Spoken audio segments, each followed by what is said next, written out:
My name's Craig, I'm Dan. and we had the Hall effect sensor, and in layman's terms, it's a magnetic field sensor. And so here's our Nexus 2 board right here. And for the setup, it actually wasn't as difficult as we thought it was going to be. The sensor's actually quite small.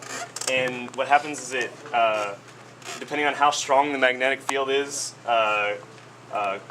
next to the sensor, it outputs a higher or lower voltage.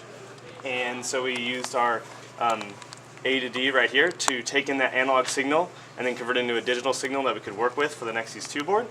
And one of the other things is you see a lot of logic circuit around here. We had this awesome solder job done by Dan here to basically turn our magnet sensor into a peak sensor, so it detects the peaks of magnetic field. And we use that to basically, we designed a pendulum right here to determine the period of the pendulum.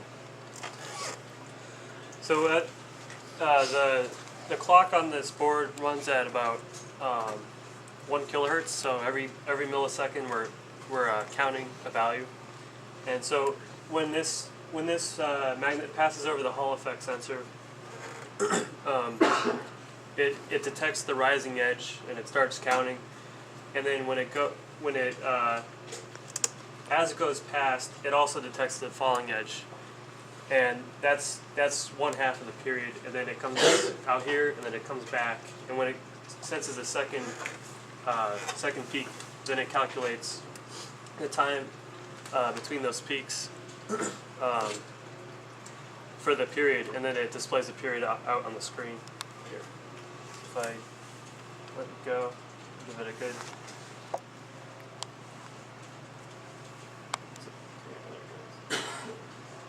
Got the good side. There we go, now it's getting down to speed. Okay, and so we also have it hooked up to the oscilloscope right now, so you can actually see the peaks as well.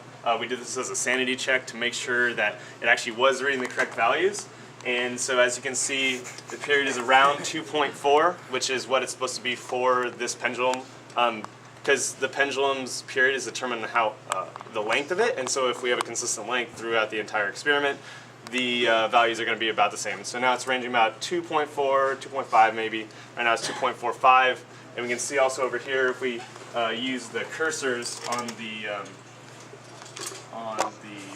oscilloscope, we can actually see that it is 2.4 right there.